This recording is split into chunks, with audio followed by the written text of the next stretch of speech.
I'm Alex Roberts. I'm Jared Miller. And it's time to dangle, snipe, and stampede. It's gone!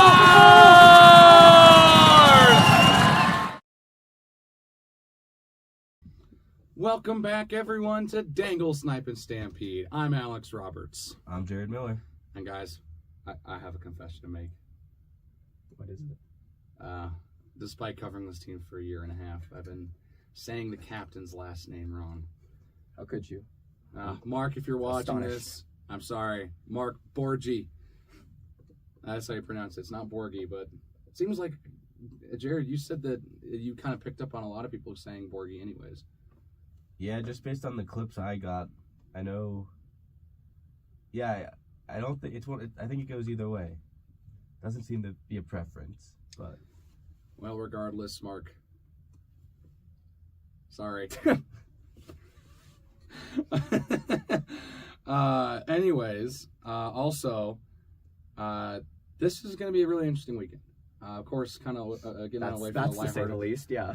It's an important weekend. Not only are the Buffs, at least the D1 men's team, fighting for a Nationals bid. Of course, the women's team has their playoff fate set. But it's also rivalry week. Both teams are playing Colorado State. Oh yeah. No, it's exciting. And you know, we look forward to this in December. We look forward to this in February, and it's fun that both the women's and men's team get to play the same rivals. I think that was. I really hope that was a cognizant scheduling decision for the women's side of things, because this isn't a surprise for the men's team. This is usually what they do at the end of the first semester, at the end of the year. Yep. At least from what I've noticed. I did see it kind of weird that it wasn't the last series this year, but it makes more sense because the next two series are like extra series. Yeah, no, I'm really excited for this weekend. I think this is probably one of the biggest weekends in a long time, at least a good 3, 4, 5 years for this team. It's huge. I mean, they haven't been so close to Nationals with such a decent chance of getting to the Nationals in a long time. Well, and you talked to Trace. Not Trace. What am I saying? I thought you were going to say Drake.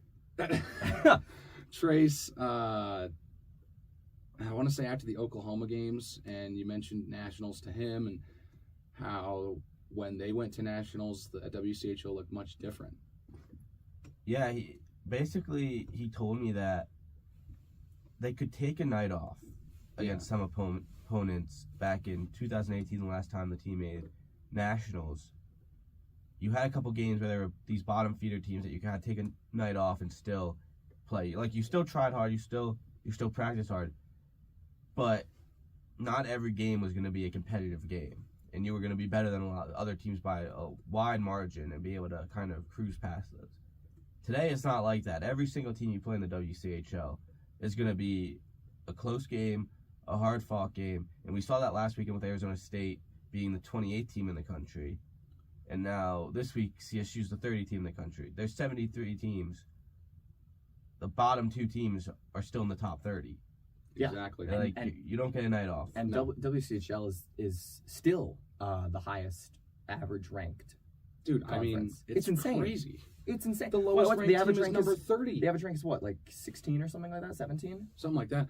Every team in the WCHL is above every team in Oswego's state conference. I think that's the NECHL. Oswego State, this past rankings, listed at number 34. They're 4 spots behind Colorado State, who is 10 of 10 in the WCHL. It's ridiculous. And I mean, this past weekend you saw GCU go and beat Central Oklahoma twice. And they don't play, so their fate's set. They're at number 17. They rose up 4 spots, and they pretty much cemented their spot in Nationals in St. Louis. With a tremendous performance against a team who we so nearly beat. They've definitely looked mortal in this second semester. Yes, but this weekend you need them to not look mortal. Yes, yeah. So you're the score watching guy, Alex. So I put this all together. I was curious on what they had to do and what we needed to watch to make sure that they were going to end up getting into nationals. First off, there are two teams in front of them that are out of nationals: Iowa State and Oklahoma. Iowa State's ranked at 23, Oklahoma 22. Iowa State plays Utah. They play a WCHL opponent. Utah is ranked number 12 right now, but Oklahoma just beat Utah twice at home. Utah's at home this time around, and to me, this is a very favorable matchup for the Utes. Iowa State just played Illinois last week. Illinois is ranked in the mid-40s, and they beat them by 1 each time. But then again, that doesn't say everything, because Oklahoma beat Alabama by 1 each time they played, and they're like a bottom 10 team, and they still went out and beat Utah twice. But, of course, OU plays UCO, and that's a home and home, and that'll be huge, with the number 3 team in the country playing number 22. And it's not like Oklahoma is, like, in the same situation as GCU. GCU has been on an absolute hot streak. I think they're closing on maybe close to a 10-game win streak. They've been killing it. GCU's got a little help at the halfway point of the season in between semesters. They got some junior players after a league folded. You did mention that. And that's right. Oh, really? They picked up a couple players from I want to say let me double check, but I think it's the AJHL. Interesting. But I think that's what happened. It could be a different league, but they got some help at the halfway point of the season, which I think is partly due to the fact that they're going on that heater right now. Okay. Well, that's good news. For them, at least. Well, yeah, for them, and I mean they're a team to watch out for. Obviously, we're not. Obviously nothing is cemented yet. Mm-hmm. But they're there, and they're, as you guys have said, have been on a heater. Well, if things hold what they're at right now, they're sitting at number 17. They play number 16, which is currently Arizona. If they win that game, whoever wins that game has to play number 1 Minot State. They get to play the top team in the country. That's fun. Yeah, here's your reward. And frankly, as a team that's though. been playing so well, and to be fair, a lot of the teams up top, I did see this in the post that ASHM made. A couple, like the top 2 or 3 teams all struggled this past weekend.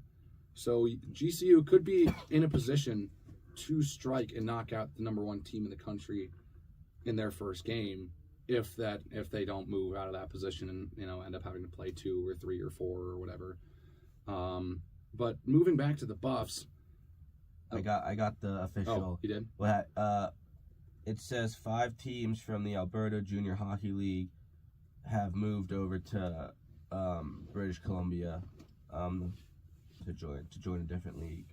So I think that's where GCU got a little help. Okay. Added some junior players midway through the season and then haven't looked back.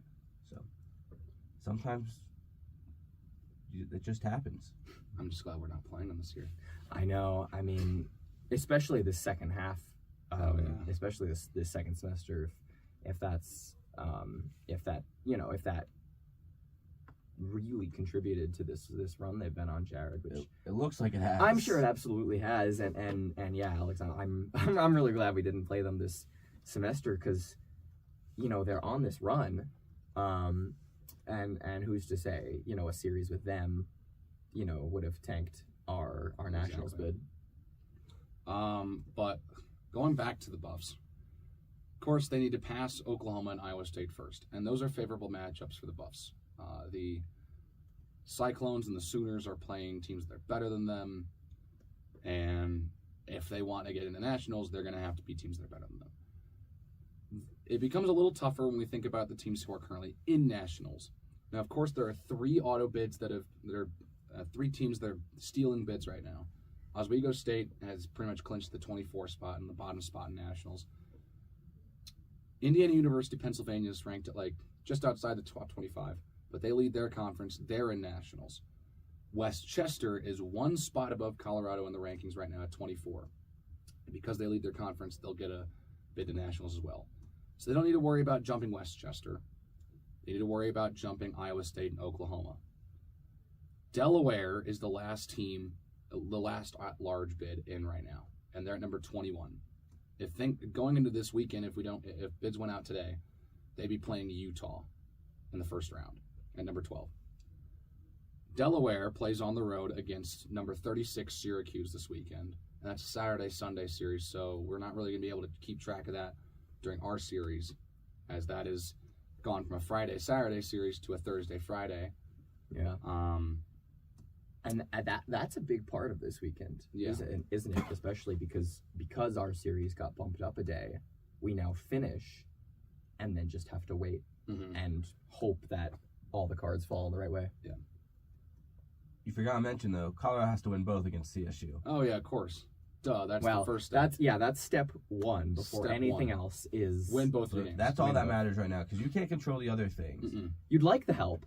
You'd But- like to help, but you can't control that. You can control All you beating do your in-state is rival, the win biggest twice. rival you have.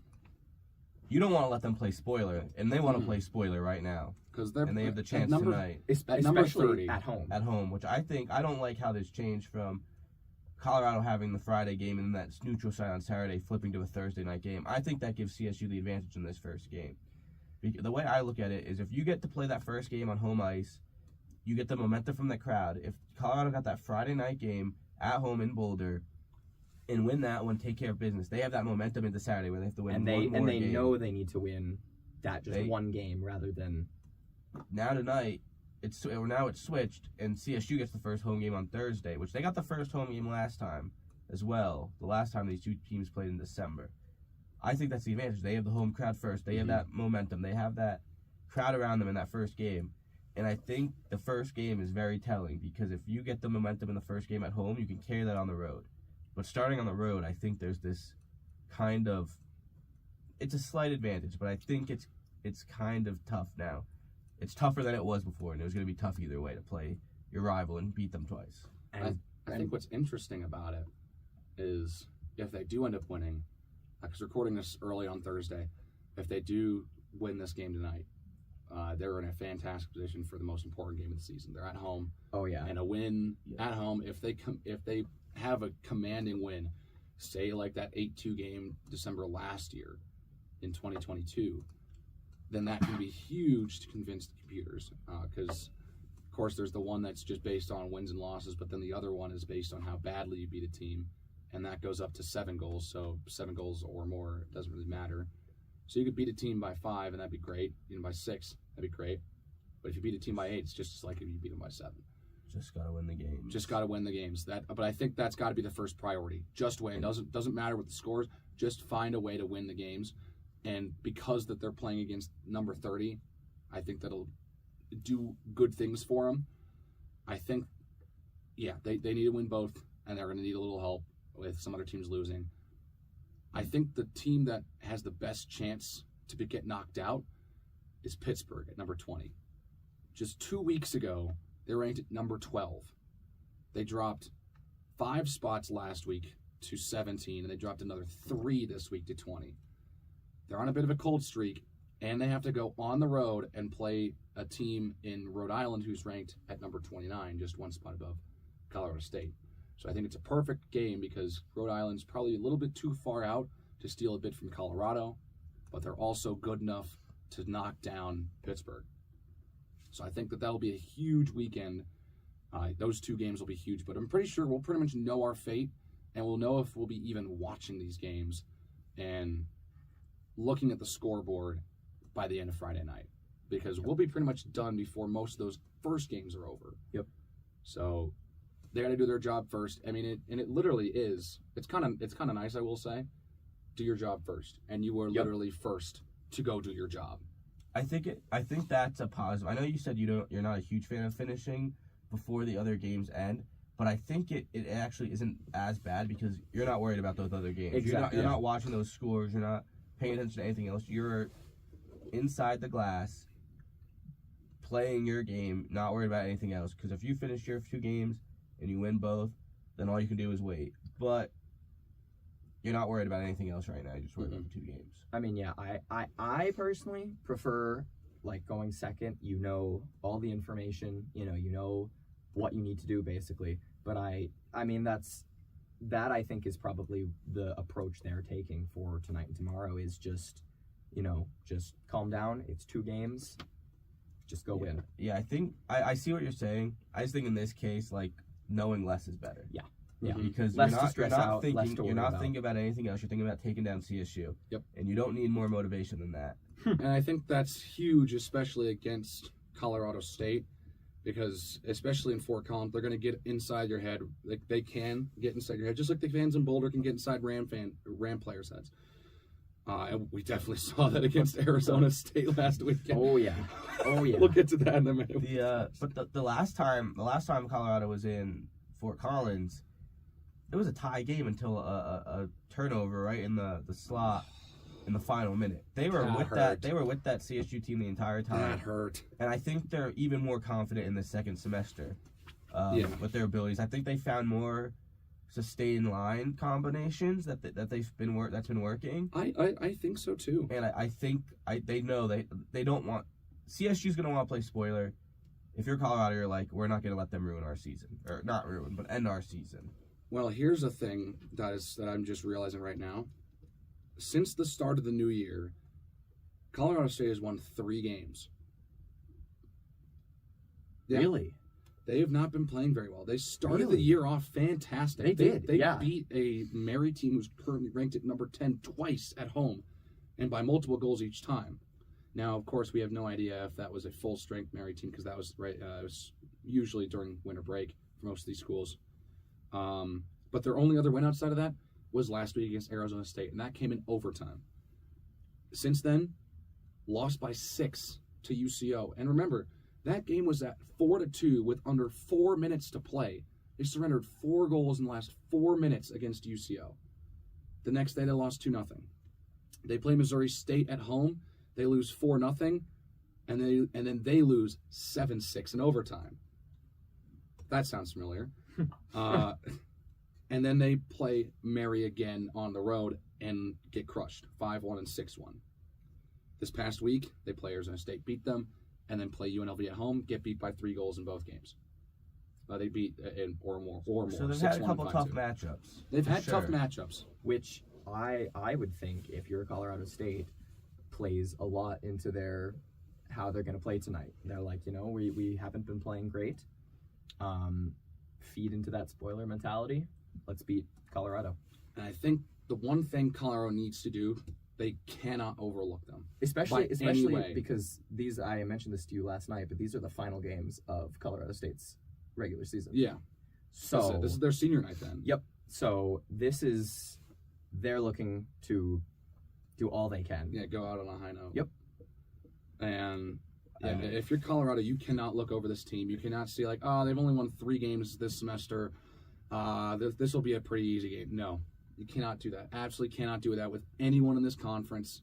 You've got to play 110% in every game that you play in this conference. I mean, this game's not for another 10 hours when we're recording this. I'm like, man, I'm shaking already. I'm not playing in the game. We're driving up to watch it, to maybe stream it, but I'm like, oh my goodness, this is what it's all about. Those final games, yeah. That race to the playoffs. I mean, it's the playoffs now. Yeah. When you really think about it. Effectively, this weekend it's because if they don't win 1 or 2 of these, they're most likely out. Yep. And that's how playoffs work. So this is a playoff atmosphere just to get in. I'm excited to see what happens because I think everyone in that locker room wants it, and I think that's clear. Mm-hmm. It's just you got to go take care of business against the Rams, and you know how it's gonna be if you win both and get in 2 nationals sweeping the Rams, it's gonna be so much sweeter. Oh yeah. Oh, come on, that would be fantastic. But then you need all the other dominoes to fall into place. You need Oklahoma to lose. You need Iowa State to lose. You probably need Delaware to lose once. But it's not unrealistic. No. That's the thing. It's not like we're pulling from we're not looking for a needle in a haystack trying to find this equation to get in. Yeah. It's very, very, very possible. And I think the matchups are lining up in favor of Colorado this weekend with who the teams are playing. Mm-hmm. With OU, ISU, Delaware. I'm not gritting my teeth too much about that series. They'll probably win 1 or both. But if they don't, that's not a good look on them. And then, of course, the big thing to me, the one I'm going to be really watching for in terms of teams that are currently in, is the Pittsburgh URI series. And then, of course, Missouri State's at 19 and plays number 7, Maryville. But that's a little bit farther away. Yeah. That's a little tougher, but it's also something we can watch. If Maryville beats Missouri State bad enough, they could possibly jump them. So, it's possible, but It's it's just got possible. to take care of business first. Now, I have a couple questions I want to ask you guys. First off, who do you think gets the start tonight in net for the Buffs? Do you think who do they go to, and then who do they go to at home? Do they first question, do they ride with the same goaltender? I don't know. They split last think week. they split it. Okay, No, that's what I would think Did as they well. split last weekend? Yes. Yeah. Yeah. They did, It was okay. server first game, Ogwen second That's what game. I thought. My instinct says server tonight, Okay. Ogwen tomorrow. I agree. Purely because from having talked to both of them Mhm. and been around both of them, they're both very good. Yeah. Server seems not the calmer or more level-headed one, but like Yeah, I know where you're going with. I'm not. Yeah, he seems more he seems more the goalie you would put in on the road think Ogwen- against your rival in a game. You The way I think Gwen feeds into the home energy, and Yes. the home crowd. that's a better I way to think- put it. yeah. Yes, Because I think he loves having the crowd in the game. He was hyping some of them up. Yep, and I think Yeah. Server will stay more he's much more of a into the game itself. yes. Like Gwen's a great goalie, and I think that no matter who they start, it's. I mean, I'm not going to question it at all. No, But I think Gwen just feeds into that home energy, and that's something you might want to use tomorrow. and I think they look for that in game. I don't want to say stability. I don't know the word I'm looking No, for. I know. But, I can't but- find the right word, but I know exactly what you're saying. But just that I get it. I get it. composure, maybe in game I on think the that's road probably a good against word. That's a good a word. rival crowd is, I think, the direction. Like his they'll knows, take. Gwen loves playing at home. He Yes. loves Oh, yeah. having the fans there. He loves the energy. Also to consider is just from a team standpoint, he's been on the team longer, so Mhm. they might want to give him the home game. Well, and it's like, we asked Mark all the way back in December if there was a correlation between starting server on the road and starting Ogwen at home more often. And he said that there really wasn't. It was kind of more just we went with who we thought was the better goaltender, and it seemed like server was more on the road and Ogwen was more at home. But now in the second semester, it feels like they're splitting more, and it feels like server actually has the upper hand in more of a we're going to him first. And then Well, Ogwen second. they went to server first this past weekend. And they did so and, against I mean, Oklahoma. They did, and no, they didn't. Ogwen against started at CSU. first game against San Diego State, and then they put in Boucher after. Yep. But I mean, Server in that first game against Arizona State, he basically won the game at the beginning of the third period. Oh my gosh! He just shut down ASU. Oh yeah. And then Oh, yeah. Pashenik He was was able to phenomenal. put the go-ahead goal in, Let's start talking and the about Buffs that held game. on. That series was probably one of the best series of 2 games that I've seen in that building. From game 1, the start of game 1 to the end of game 2, they were tooth and nail, physical. Like every single skater left everything that they had on the ice, and it was 4 different goaltenders, and every single one of them played very well. Like you could tell, like even though at that point both teams were outside of the top 25, that these were 2 teams that were very, very good. There were 8 total penalties in that period. That third period? That, Oh, yeah. that third period alone between both teams. That was game- so and, funny. And on the weekend as a whole, combined, Colorado, 13 penalties. Arizona State, 16. That is It was hilarious the dualities between the 2 games because the first game a hard hit was a penalty, and the Every- second game every hard everything was like Yep. just kind of let go, and it was just absolute chaos because you couldn't do anything in the first game without getting a penalty, and the second one it felt like they weren't really too much. Mhm. They weren't worried about it too much. No. Yeah, there were 5 in the first game, 5 penalties in the first period, 5 in the second, and 8 in the third. That's a well, lot and of of course penalties. you guys took major exception to the 5-minute major, but can we talk about that penalty kill? That was unbelievable. Unbelievable. 5 minutes, or no, it wasn't full 5 minutes. There was a little bit of overlap. I think it was more like 4.5 minutes, It but was something. still, Well, that was unbelievable. When ASU had all the momentum going into that, and then could not get it past Matt's server. And then the Buffs turn it right around, get a power play like 30 seconds later, and score on it to take the lead.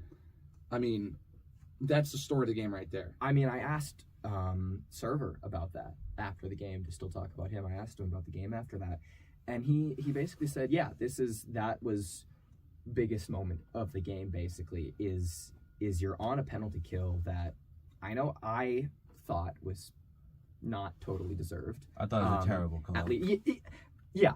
Yeah, you know what? Yeah, honestly, actually, we're on a podcast right now. I thought 2 minutes was fine. Yes. 5, absurd. I mean, the guy turned the last second, and I understand giving him a 2-minute penalty. Yes. But a 5-minute major for a guy who turned his back last second. Like, Yeah, I know 5 and like a kick out of the game. Like, But he didn't get kicked out of the game. That was Blevins. That was Blevins the next oh, night. yes, sorry. He got a game Pearson misconduct. didn't get kicked out. I just thought, like, I understand the call. I know, like, 2 minutes is fine. But the 5-minute major for the guy turning his back was a especially little in bit. such an important and close game. But I think the funniest part was later in that game, Kinney probably had a worse hit than Pearson and got a 2-minute penalty. Yeah. What's happening? Right? It was a little bit chaos. convoluted. But no, it was they were on a kill for 5 minutes and did it to maybe the best of their ability. They had a phenomenal penalty kill. The structure was set. They barely allowed ASU to really do a ton, and then as you said, they kill off. Server was fantastic. The whole team was really great. They go right around and score. And they draw a penalty shortly after, and they never gave up another goal. Well, and it was also that goal was awesome. And then when Marcinkevičius scored like a minute and a half later, was Peshenik's goal? Was that the one where he poke checked himself on a breakaway? No, that was the second game. That was the second game. It was in tight, and he just was like in tight towards the net, and he just was able to control it and tuck it in. Yeah, Kate had a shot turn pass, and it was right in front of the ASU goaltender. I think it was Benaldi in the first game. It was Benaldi. And he just moved right around him and just tucked it in. Okay. And Marcinkevičius was the one where he just was in the slot. Yep. And on his offside, he just turned around and just whipped past Benaldi. No one thought he was going to shoot that. No. And that's just, I guess we could go into this a little bit. Just I've conducted some interviews this week to put a story together about Rap, and basically everyone said his shots what helps the team the most. I mean, that's not the only thing that helps, but one of the things was said is no one thought he was going to shoot that puck, and all of a sudden it's in the net. He's staring down Georgisa like he's going to pass it to him. Yep. And next thing you know, he turns around and shoots, and it goes in the top corner. Yeah, just took a little twist. It was a perfect shot. Bam. Completely. Benaldi had no idea that shot was going right to him. Across the body. No, and I don't think pretty much most of the players I think on the he ice faked out. We didn't really. I was watching him. I was like, is he shooting this? And then it was in the net. He faked the entire arena out. It was unbelievable. I mean, it was a crazy shot. It was such a good shot too. And he's been. I know we were talking before, obviously starting the recording, but he's been such a boon to the team this year among the other additions to the team who also have been phenomenal. And I mean, that line, Marcinkevičius, Issa, and Rosalenko had a great weekend. Oh yeah, they had a great weekend, and you guys both mentioned it several times. I don't remember exactly if Marcinkevičius on the second power play, but I know Issa and Rosalenko were. I think Marcinkevičius was.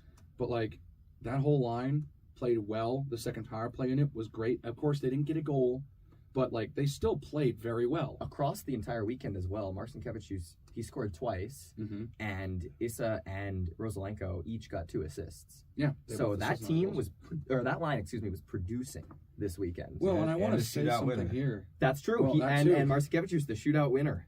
Well, and before we talk about the second game, I want to talk about Marcinkevičius and how he's been able to play with absolutely anyone this season. He's played on versatile. a line with McConaughey and Pearson, who is with Peshenik right now, and those two played with Wood for most of this first semester. And then you see him play with Farrow and Blevins in more of a grindy meat and potatoes type player, as Blevins said himself. And then you see him playing with Issa and Rosalenko, and now all of a sudden he's making the players around him better. I mean, it's it's incredible what he's been able to do, and he's been able to play with anyone on the ice. It's just he just fits anywhere on the team, and his energy basically and drive, really just drive whatever line he's on, whatever teammates he's with, and it's just phenomenal. I think the team understands that too. Yes. Because he's been able to play with anyone during the actual game, but we saw in overtime in that second game he was playing with Pearson. And he was out there on the ice as like that fourth forward. And then, of course, he was the fourth person to shoot in the shootout. Like, they know he can shoot, and they're giving him opportunities in the clutch and the big moments. They're confident in him. Yeah. Yes.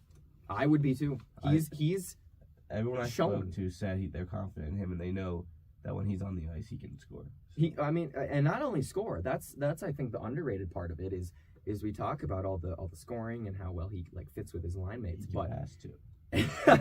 the passing, the physical play, how well he uses his body, how well he understands, where the players on the ice. He's done a great job, screening players, knocking them out of the way.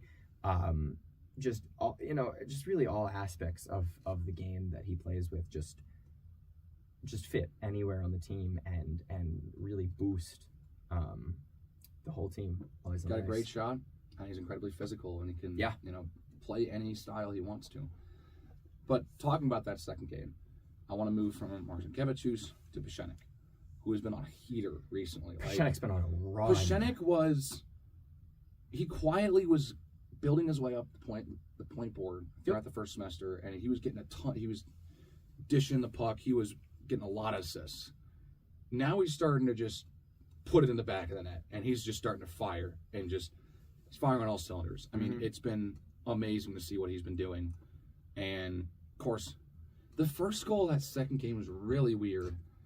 On the 4-on-4, he had McConney on that rush, and he decided to just throw it on, and it just went in. They're in the game. I said goal scorer's goal. Yeah. Sometimes they just go in. Sometimes, it's the Wayne Gretzky quote. Shoot it at the net. You miss 100% of the shots you don't take, and he shot it at the net, and it just went in. I mean, that was weird. And of course, I want to give props to Connor Tillman of ASU, who had a great game. Of course, he scored twice against Ogwen, and then beat him in the shootout. Yep, and he was the one goal in the shootout against Ogwen. He had the better of him. And of course, that first goal was a weird, wicked bounce. He shot it in between the legs of Crawford, and it bounced off his leg and then past the glove of Ogwen. He couldn't track it. And that second goal that they scored was just a tip in front. I mean, I rewatched it. It was the end of the power play, and he was just wide open right in front, and it was just it was a shot that was meant to be like a redirect, and it was right on the money. Yep.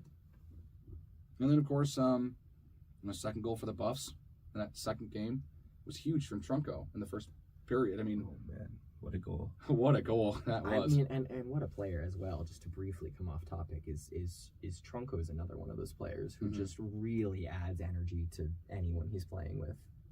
Just anytime he's on the ice. And I think the funniest part is the diving part was super cool right after. But we all thought that it was just he was diving he was doing he was kind of Well, I mean, Bobby Orr style. But then when after the game, when you talked to him, Jared, and he was mentioning it was a diving tab, and I went back and watched. It's not just that he did that; it's the fact that he was practicing that the entire week during practice during the week. He knew he wanted to do. Honestly, and I rewatched it, and I'm like, "Yep, there it is." Yeah, that's exactly what happened. When you say it and you go back and watch it, yep, you see it. He practiced that. Can we put that up? That's crazy. Yeah, put that up right here. I mean, it's crazy that he practiced that. Well, practiced that and then got an opportunity to do it and did it. Do we want to play that audio? Can we do that? I have the audio on my phone of that conversation. Sure. All right, I'll send that to you then. Cool. Yeah, Trunco. I mean that was just hilarious. I can't believe he practicing that and then it actually happens exactly how he wants it to. Yep. Hey, it works. It was just such a funny conversation to have. Well, it's what the? And I think what was really interesting is in the shootout he tried a similar move. He tried the backhand on Creasy, and that time was stopped by him. So I think it was kind of okay, I tried this move. I beat him last time. I'm gonna try it again. So I go for something different. I think that was I'm not gonna. I don't play hockey. I haven't played hockey. I can't be the one to be like, oh, that was the right decision or the wrong decision. Of course, it's like, in your own mind, it's different, but I don't think it was a bad decision to try and go for that again. No, I mean, a shootout's tough, too, because, like, yeah, if it works, it works. If it doesn't, it doesn't. Like, yeah. it's a good decision if it works. I don't think it's a bad decision if it doesn't work. Mm-hmm. He got a shot unless off. you like completely He got a screw shot up. off. Yeah, that's the thing. And I think the only time you really mess up in shoot is if you don't get a shot off. Because, like, there's no reason not to get a shot off. Yeah. It's a one-on-one with the goaltender. There's no one defending you.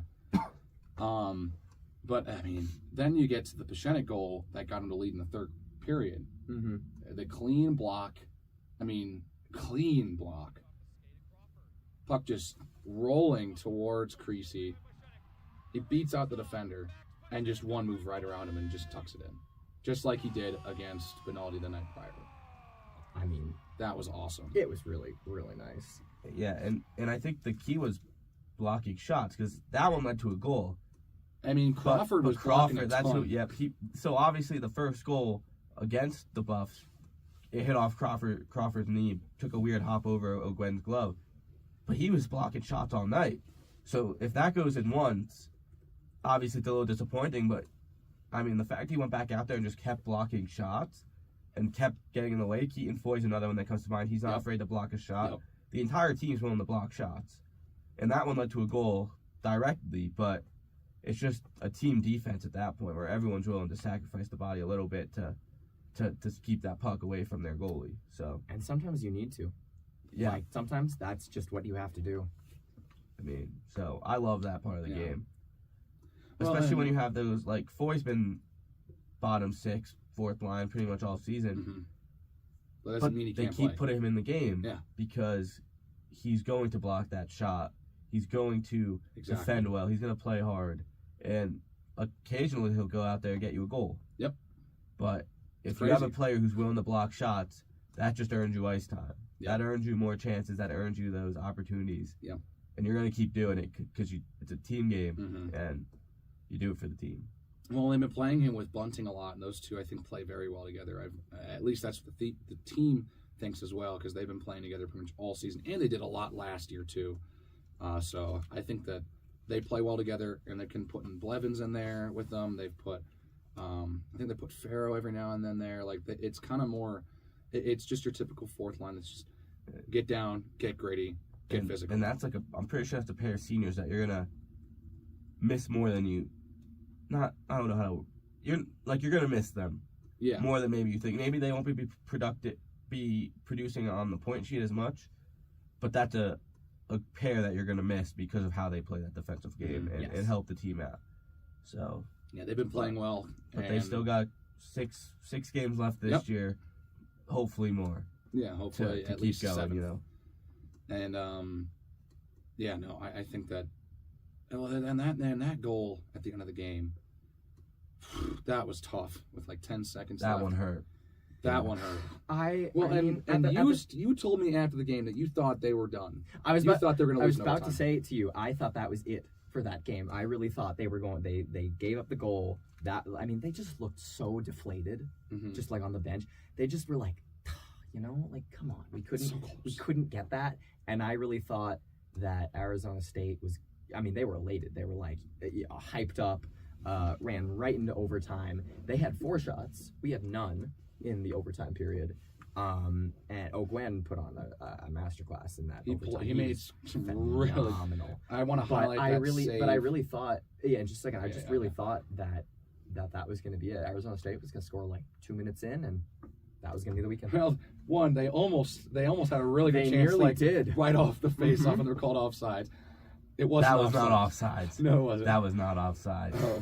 Then they had a pretty pretty bad icing call against them as well. That wasn't icing because Ogwen touched the puck.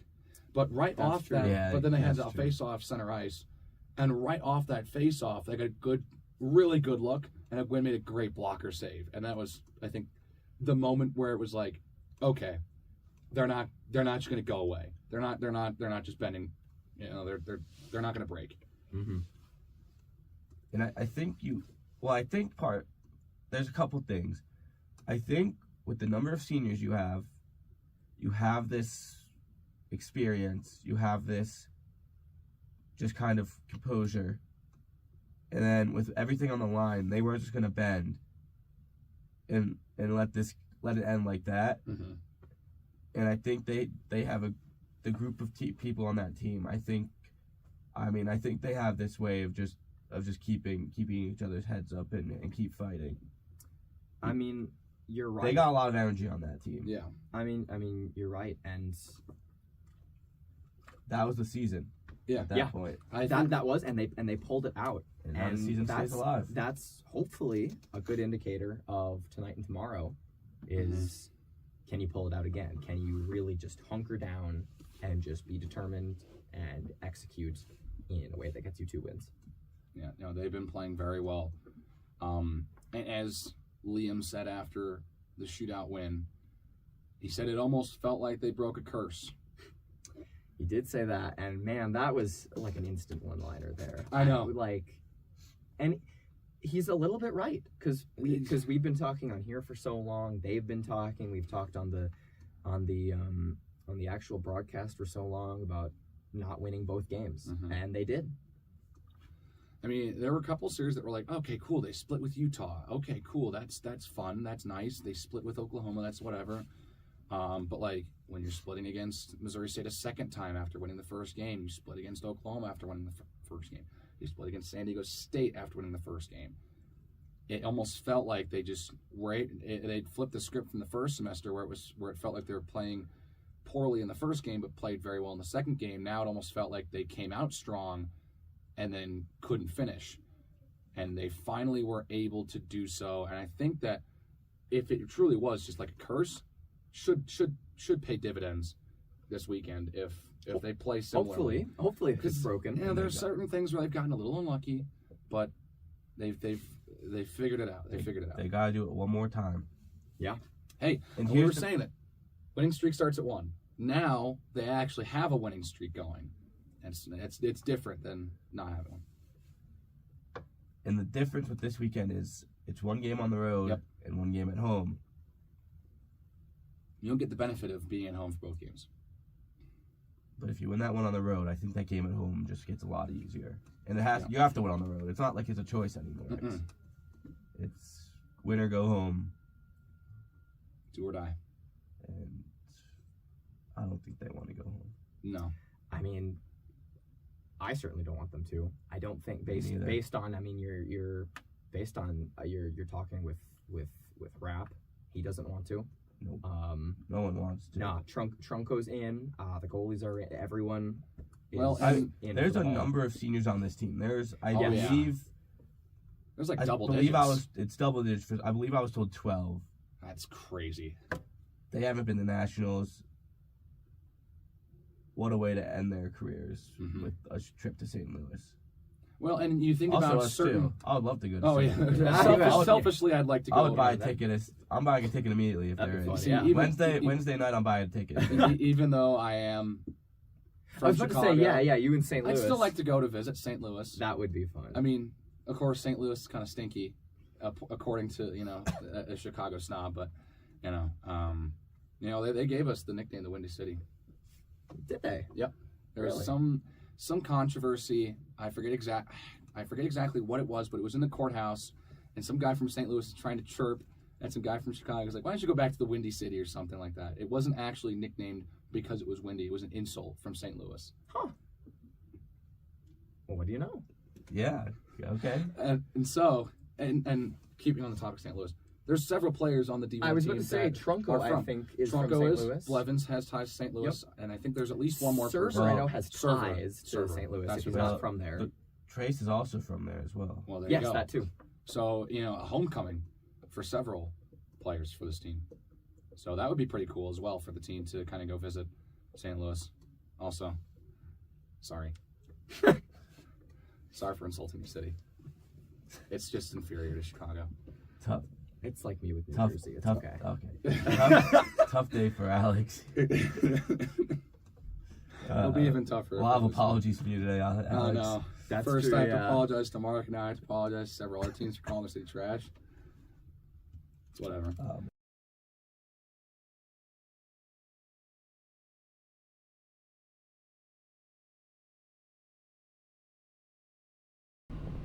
and welcome into the car driving down back to Boulder after a thrilling night in Fort Collins. I mean, what a game, guys. Aidan? I mean, that's all you really can say Aidan's about back there, by the way. Hello, what's up? Here I am. Normally I'm in the back of the recording booth.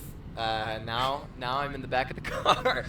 But no, it was just phenomenal. It was it was not good the first 40 minutes, to say the least. And then they really just turned it around entering the third. Big time. I mean, well, you said they turned it around in the third period, but I think there's more of a big reason why that happened, and that was because Sam Simon, the goaltender for Colorado State, was ejected, and that was surprising to say the least. Well, he was ejected for something really stupid too. Yeah, it was a really dumb. Well, we looked back on it, and it was really kind of light. But we were talking about how, like, at that point in the game, things were going crazy with the penalties, and at that point maybe they just want to settle something down. But that changed the entire complexion of the game. Is suddenly Colorado State coming into the third period, down one, on their heels a little bit, because Rosalenko scored very late in that second period. So down one, new cold goaltender, not Sam Simon, and that did it for the Rams. I mean, I gotta say, I did not expect that. We didn't see that at the end of the second. We were too busy just taking a sigh of relief after all that. We did not see what happened. We get back for the third period. We see 5 minutes for 31, and we're like, that can't be right. That's the goaltender. You can't penalize the goaltender. Apparently you can. Well, apparently you can, and I mean, normally it would be you penalize the goaltender and someone else takes the penalty, Yeah. Someone else goes into the box. But he was ejected is the thing. And, what do you do then? You don't have your primary goalie. Nick? And clearly, it was 3-2. And then 4 goals instead of 2. Nick, you want to jump in on some of this? We got Nick Evans here, who's been helping us out throughout the season. Yeah, Jared's also here. He's doing us a solid and driving us all back to Boulder. But yeah, Nick, you were on camera tonight. What was your big takeaway throughout the game in just in general? Yeah, first of all, hi. I've been behind the camera a lot, so it's nice to be on here, albeit in a car. The biggest thing for me was, well, first of all, we've been talking about it. I got it. We're making it work. Just playing a full game was something that, or playing a full series at that. Playing 2 series, it's been an issue all season, whether it's the first game or the second game. That was the big if for me. The biggest hurdle I was afraid of that was going to be applied tonight was it was an away game. It was a hostile crowd. They're coming off a road trip and that kind of thing. That's just a natural disadvantage that, I think it would have tipped the scales. And so for them to just look so confident in that last period, and of course, as you said, the goalie was ejected and all that went down. I didn't think it was that bad of a game from Colorado out the gate. But I think one team was playing a very different style of hockey. One was playing spoiler. We were talking about all the narratives going on, and obviously we're trying to make that playoff push. But yeah, I think it was pretty interesting to see how much of a motivator effect it was heading into that game. So, and I think that game specifically that we just played is gonna be a huge morale boost heading into tomorrow. Jared, you want me to give you the mic a little bit? Well, here's the thing I thought. I thought that I didn't like how the games were changed. I said this earlier in the morning. I don't like how I guess yesterday at this point. I don't like how the games were changed so CSU got the first home game again.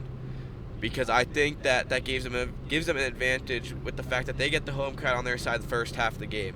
And then you build momentum in that game and you can get taken on the road. First time since 2021 the Buffaloes got the home win, or the win at Epic Center. I can't picture them losing tomorrow. I can't.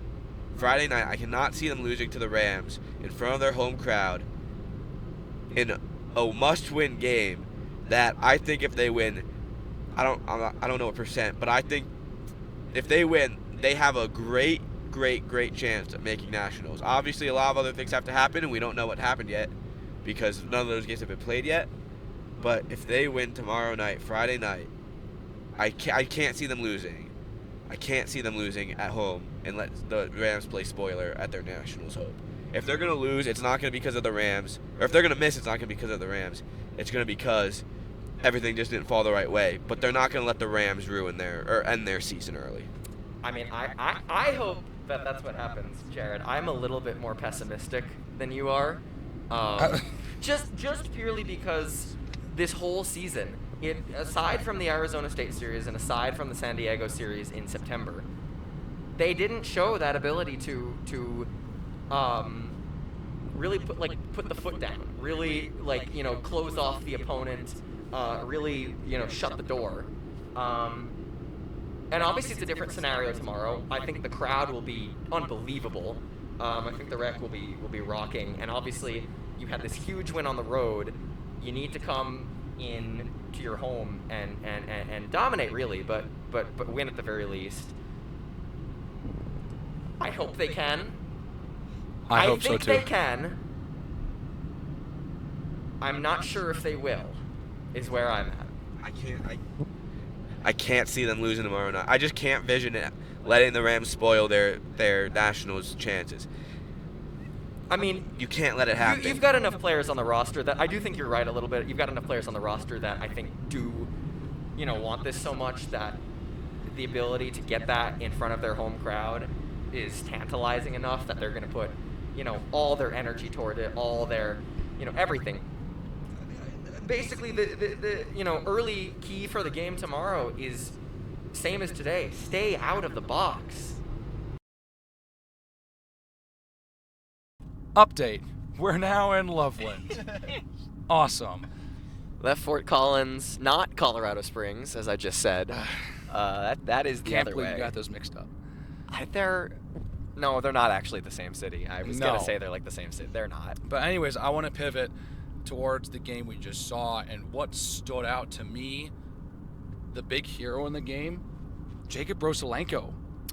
I mean, that Rosie. that third goal was A, sublime, B, massive at the end of that second, where really the Buffs were really kind of getting outplayed the entire time.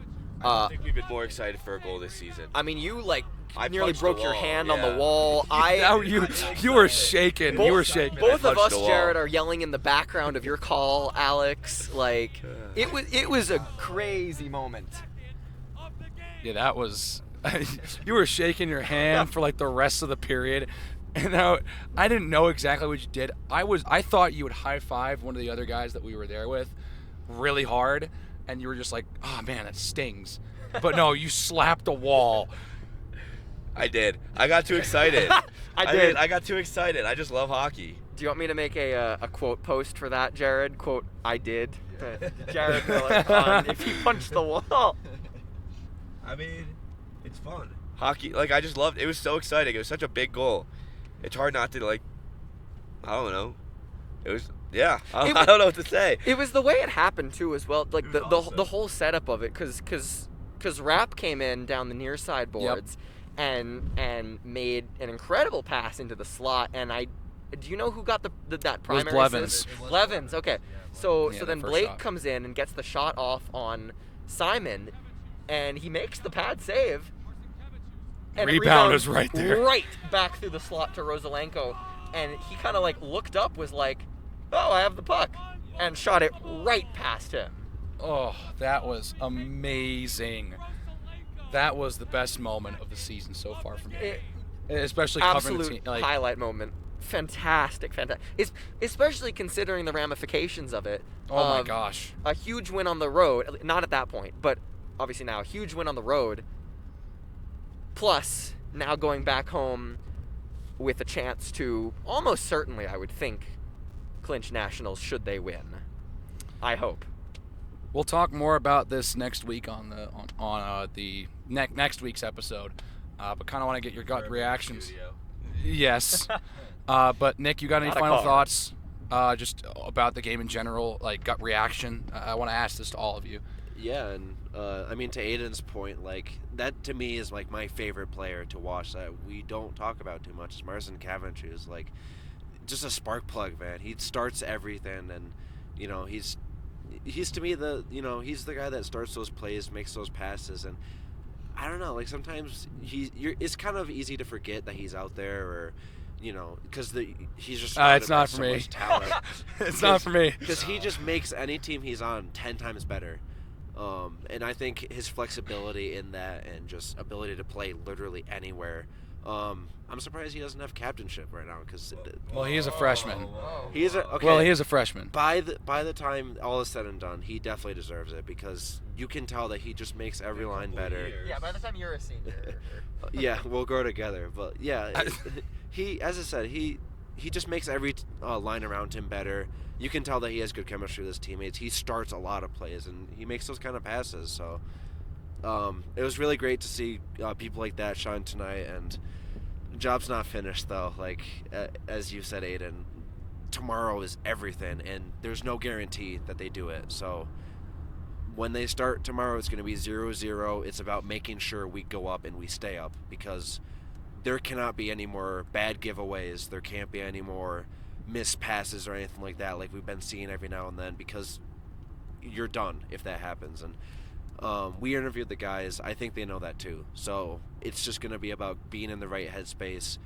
The goalie needs to be hot starting off. Everybody needs to be. There cannot be any line dragging. So I think they know their assignment, and let's make nationals, guys. Why are these roads so windy? That is this wild. Crazy. This is crazy how like it just full like turns. Oh Look at yeah, 80 degree. I didn't even see the map. We were about to curve. Where are we? I don't know. We are. We're somewhere. We're at the going. moment. We're going down back to Boulder. Anyways, Aidan, takeaways. So Why is there a Starbucks in it's Good question.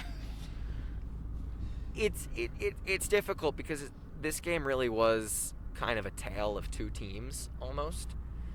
In the first 40, I know I've rehashed this a number of times, but in the first 40, they just didn't really play well. You know, like as simple as that. They were playing fine, but overall just kind of undisciplined. Kind of sloppy, not the best. And then they come out and dominate. So Just like Coach Prime wants his team to do all the time. Exactly. Dominate. So for tomorrow. Tonight. Well, technically tonight. It is Oh, boy. 1:30 in the Yeah, morning yeah, on the that's way true, back tonight. down to Boulder. Late one for us. I think for tomorrow, I think Nick, what you said is important, and what I've been saying this whole time is a 5-man unit. You could see when they got into the third period, you could see like the energy levels almost looked boosted in Trunko, in Marcin Kevicius, in Borgi, in all the players on the ice. They just looked suddenly a little bit more cohesive, a little bit more energized, a little bit more structured. Their passing was a little bit better. So they need to, tomorrow, that just needs to be the whole game. You said it's all, or what did you say? All or nothing? Or This is everything. This is everything. Yeah. It's tough at this point in the season when every game is all or nothing. It's tough to keep those energy levels up for each game. It was all or nothing for ASU game 1. It was all or nothing for ASU game 2. It was all or nothing tonight, all or nothing tomorrow. It's tough to keep that energy and that winning drive and that focus up as just a player and even like a human. So I think tomorrow will depend on their cohesiveness as a team, as just people, their ability to work off each other, communicate, and just basically click and connect in all facets for all 60 minutes, Hopefully only 60. Hopefully maybe we win after 60. But Again. perhaps after 60. And they're gonna get home at 2 a.m. They're gonna get home at 2 a.m. too, and they have a hockey game to play. Like we just covered the game. No, Yeah. They're definitely getting home earlier than us. We were sitting at Rays and Canes for a we while were at after Canes this for a game. while. That's true. That's true. I mean- the funniest part of the night was Patrick not realizing Rosalenko was standing right there while saying. Well, yeah, we I forget. I don't remember what Patrick walked said. into the Canes and I Surfer. think he said like something like Rossi for Prez because he was wearing a cowboy hat Yep. with the American flag or Yep. something. Rosie for Prez and Rosie saved America or something like that. I don't know. Something wild. There. He was standing right there, and Patrick said no clue. Can we get that picture up? If we can get it. Yeah. Like right now. I get think I have that up. picture on my phone. Yeah, it's right here. Anyways, Jared, your thoughts? Yeah, that's a good one, Nick. I am tired, but I don't know. I thought they did start off the game strong. They fell apart a little bit. Not fell apart, but things loosened up. The discipline, that was bad. They gotta stay cool. Go ahead, because at this point, CSU has nothing to lose. Their season's over. Tomorrow's their last game. They have nothing to lose. Spoiler. Yep. They could spoil, and that's all they got. And they could spoil. They They could have spoiled tonight. They could have spoiled the night. They could spoil tomorrow. They could ruin CU's chances at nationals on CU's home ice, And you know they want to do and that. they want to. You know they want to do that. They have nothing to lose. You guys stay calm and just keep playing your game. I think overall it's clear Colorado is the better team. I think we've seen that all year. We've seen Colorado compete with some of the best teams in the country. You just gotta stay calm, play your game, and just look ahead. Inside the glass, just look ahead and keep playing your game. Before you go, Alex, though, it's just going to be a matter of obviously, you said playing your game, but keeping your heads. Because tonight was just, at least for the first real half of the game, was just so undisciplined. And it honestly nearly cost them. Nearly. And tomorrow, as you said, CSU has nothing to lose. It's their final game of the season. You know, they're probably going to be going balls to the wall. And Yeah. and Yeah, they will be. and you need to be able to respond, but you can't, be cross-checking. You can't be taking these big penalties that, A, put you on the man disadvantage, but B, stifle all and any, offensive, production you were having. They just need to be calm and composed tomorrow, and you can try to goad CSU. Don't let them get under your skin. That was my big takeaway. Sorry, my bad. My bad. That was going to be my big thing. Stay out of the box. Both of these teams taking a ton of penalties all season long, and that continued tonight. And a lot of the penalties, especially for CU, were after whistle penalties, silly penalties that they really should not have been taking, and they kept giving CSU momentum, especially at the end of that second period. They In just the kept middle, giving they them killed ammo, a near basically. 2-minute 5-on-3. They had to do the same thing again with about 5 minutes to go. They kill it, and seconds later after It they was kill 3-4 seconds, they go back to the penalty kill. and that's the one CSU tied on. Exactly. So they cannot. They did great on the penalty kill, killing those 5-on-3s. That was fantastic. But But then you cannot But then they keep immediately gave up one on the next one. You cannot keep giving CSU momentum by going back into the box and giving them the advantage. Yep. And that is what hurt them and what got them in a position for a tie game late in that second period. And it was just an absolute snipe from Noah Decker. Liam O'Gwyn cannot save everything. You guys have to play better in front of him to prevent that type of stuff and not take those types of penalties so that you don't put yourself in that situation where you have to constantly be on defense and be on a full defensive mode. Being able, and of course they capitalized shortly after, and then they of course dominated in this third period. But the point But remains, they gotta be disciplined. it still happened. They gotta play disciplined. They gotta keep a level head. Several players lost their head a little bit. We saw Borgi almost go to the box. Yeah. And that would have been very surprising for me. He has not shown me this season as someone who has kind of let his temper flare.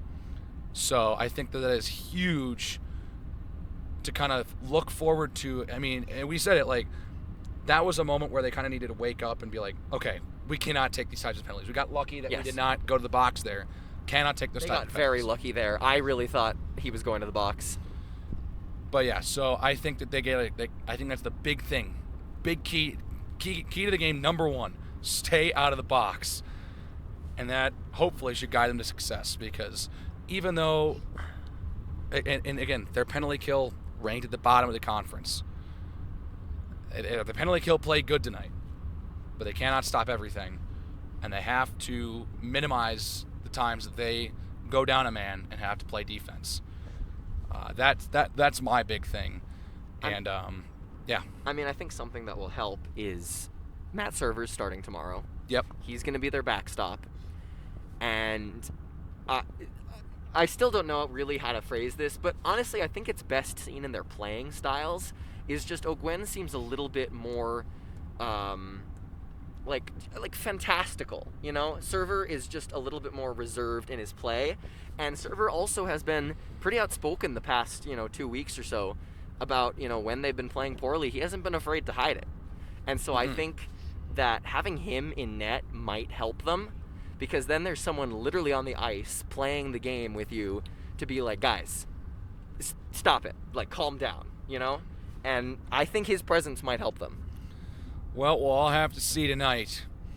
Tonight. At the time of posting this, we'll see you in 4 hours or whatever. We're in Longmont, by the way. Oh, we made it all the way down to Longmont. We're now in Longmont. Next time we're on camera, we'll be in the ice rink. So. Yeah. Wow, what a thrilling win! Fantastic game. Can't wait for tonight to see if the Buffs can put themselves in a position to punch their ticket to St. Louis. 7 p.m. Be there or at watch the Rec Center, or watch right here on this YouTube channel. And with that, we'll send it back to the studio, or to us previously. But anyways, let's. I do want to touch on the other team that's playing Colorado State this weekend. Yes. And the women's team, and can I say they look dominant against Wyoming. But then again, that was expected. Oh, boy. That was expected. Wyoming is... I don't even want to talk about it. like they won. I usually don't go in saying I know who's gonna win this game. Mm-hmm. I was decided to show up late to that one for the D1 game later that night. And I walked in and it was 10-1 already. And I was like, can I just go? How is that fun? It was a lot of scoring. It was. Well, not only that, 10-0 after the first period. Natalie Ewald had a hat trick in the first period. Ruth Goldenberg scored twice. Brianna Aaron scored twice in the game. I don't think she scored twice in the first period. Bonk got a goal. Facelli got a goal. Atwood got a goal. There were several players on the team that got their first goal of the season in that weekend. Aarons, Goldenberg. I know McCloskey scored in the second game. I'm missing at least one or two right now. But McDonald's the point is, one. it was just a scoring frenzy. And they scored 30 goals in 2 games. 30 goals to Wyoming's 2. I mean, they had more goals than Wyoming had shots this weekend. They probably doubled the amount of shots with goals. I know at least in the first game, the shots were 73-10. All right, maybe they didn't double it and that's completely, but insane. That's insane. And it had a similar feeling after the Montana State game in October. I think the goalie's not necessarily the main issue. Their goaltender played fine. Yeah, it looks bad because they let in 17 goals, but that's because they let up 73 shots. Well, yes. It's kind of hard to, not let up double-digit goals when you see 73 shots in 60 minutes and your defense just continues to let up grade A scoring chances left and right. So I think that Paige Hansen, I want to give props to her. She played well, and of course, and I think she was playing injured the second game too. Wasn't Nick she? and I were there for the second game, and she got hurt a couple times. She seemed like she was gripping the rib cage, like she wasn't feeling 100%, but she still stuck it out because she didn't want to quit for the team. And it's also like they can't turn to anyone else. When we covered the Idaho State game for the D2 team, it got to a point where they were flipping back between the goaltenders every 3-4 goals in the third period. This one, they couldn't do that because Paige Hansen was the only goaltender on the roster. Yep. So I got to give props to her for sticking it out. And Absolutely. I know it's a tough job to have. I will say, I'm glad these games were not the last ones before the WWCHL playoffs. I agree. Because I think that just takes you away from your game a little too much. You're when just like scoring, when you're just playing and that's not. It's just.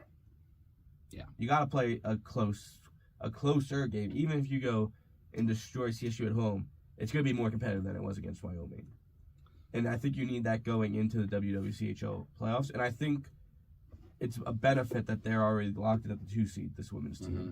Because if they had to go play from playing Wyoming to playing CSU this weekend, and they just were kind of out of it because of how crazy those games were last weekend and how basically it kind of takes you away from your game a little bit when you score that many goals.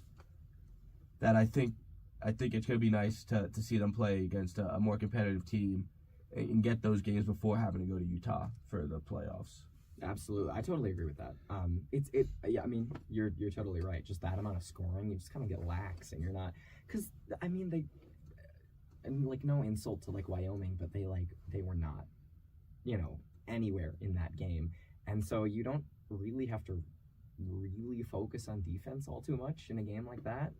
Of course, you still do, but your strategies, you kind of lose them. You kind of You're not focusing heavily on stuff you should. And then you see them take their foot off the gas pedal in that third period.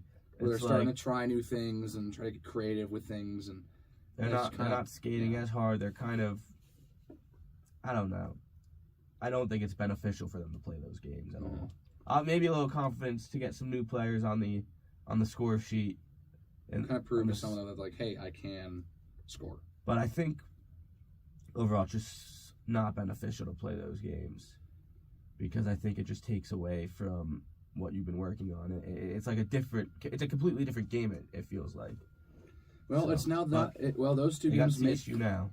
Well, those two games now make it not the most lopsided result this season. Remember that 12-1 loss to McKendree in October? That one was tough. That was brutal.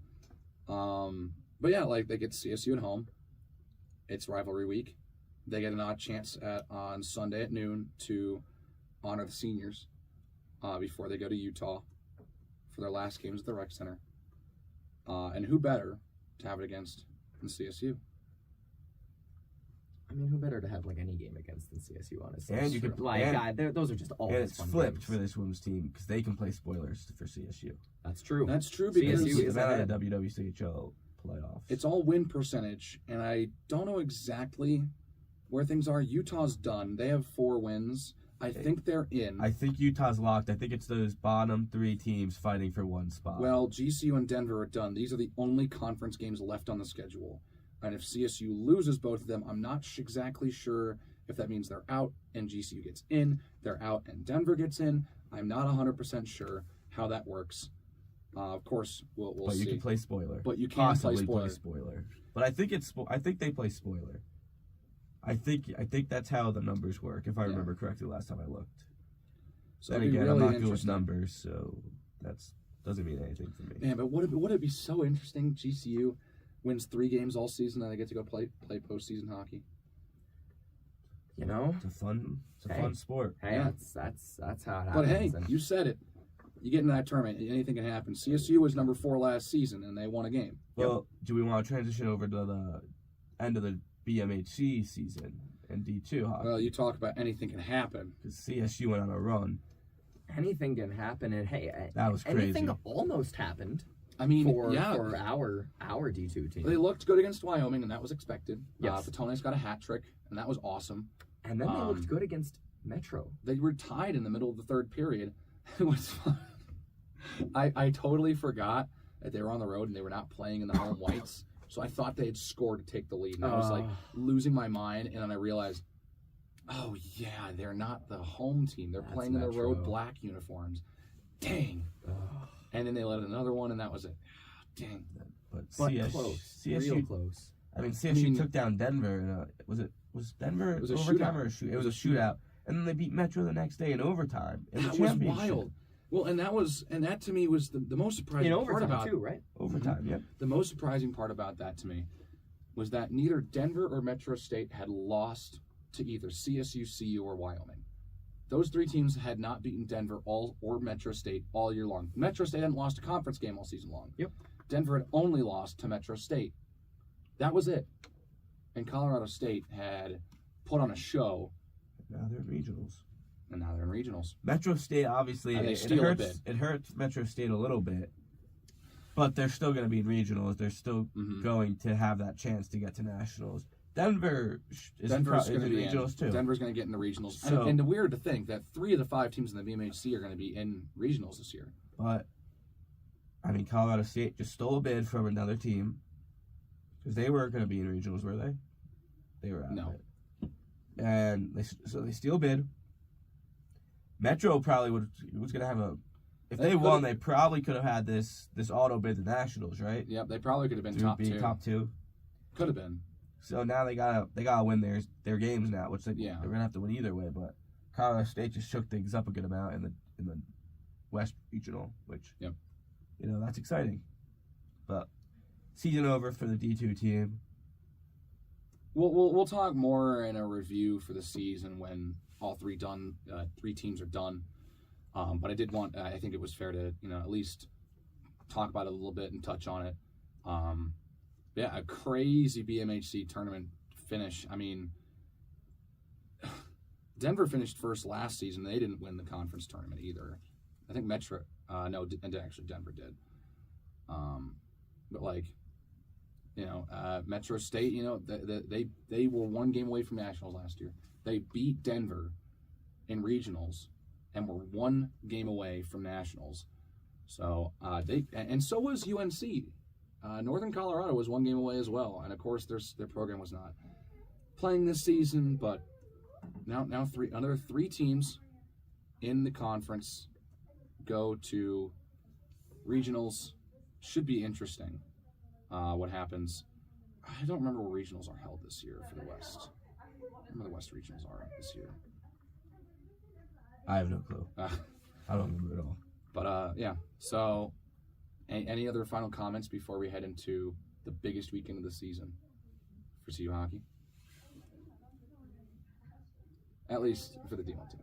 I mean, show up. Go to CSU if you can. Go to CU if you can. I mean, I don't think we really got to tell them to do that for this. Nah, but Alex, come on. You might have to download some bleeps right now. Oh, yeah. Oh, yeah, pull it up. Pull it up. 1 sec. Give me a second. Come to the CSU game, I guess. Did that get picked up? I think so. You can send the clip too. You're gonna have to bleep that out. Fantastic. No, I don't think you said any better than that. No, I like that clip. It's pretty simple, pretty straightforward, and come show out. Get truer than that. Yeah, come show out. Yeah, if you can make the drive to Fort Collins tonight, going up. 8:30 p.m. today. Do you want to do that little car thing you were talking about? We could. I might Could in my throw car a on the way review- home. A little short review of the game tonight in your car. We could. I'd be kind of down. I mean, I probably won't be talking too much because Yeah, you're focused on the road. driving. Responsible. Yeah, that's why they put me in charge. But yeah, we can. I mean, either way works for me. Well, we'll throw in something if we do. If you didn't see it, it wasn't there. We didn't do it. That's simple as that. And, well, I think that does it for this edition of Dangle, Snipe, and Stampede. Big weekend. It's Rivalry Week. Get excited. The Buffs are playing the Rams. Who doesn't want to watch that? You can see those games right here on Scobo Sports. Should be fun. Should be exciting. Show up to the rec center, not only for the D1 men's game, but show up for the women's game. They deserve some love. And who wants to? And I mean, you get to watch more Buffs Rams hockey. I mean, come on. If you love hockey and you love the Buffs and the Rams, you're gonna want to watch the women's hockey team play Colorado State this weekend. When are they, Alex Roberts? Well, the D1 team plays Colorado State on Friday at 7 p.m. right here at the Rec Center. And also at the Rec Center, Saturday at 11 a.m. and Sunday at noon are the women's games. So, yeah, if you got time in the morning, and you get to still get your Saturday night back, you get your Sunday night, Yeah, hey. you still get to do things that night. I'm so excited to be able to relax on a weekend. at night. That's true. That That's will true. be fun. I do love these games, but sometimes it's Sometimes real I'm like, cold in I just there. want to go home. Well, we're into the tail end of the season, and this is where it all ends. This is for all the marbles. So, of course, the next time we come in here and sit down, we know their Hopefully, fate. we'll be Hopefully, we'll be excited. in a joyous hopefully I'll mood be- that they'll be going to St. Louis. Hopefully, I'll be buying a plane ticket live. That- live out here. Yeah, look forward to that. Hopefully, Yeah. Jared will get the camera or something, plane ticket live, Yeah. or we'll all be like extremely depressed. And we'll be So, sad, sulking our way over here, and yeah, it'll open up. We'll be like, all right, guys, welcome back. you know what happened, Oh, or like, we did it. So you'll either get 1 or 2 reactions next week. We hope you stay tuned to find out where the Buffs land. And that'll do it. If you enjoyed, please give a like on the podcast. And if you, that'll do it. You heard it here first on Scobuff Sports.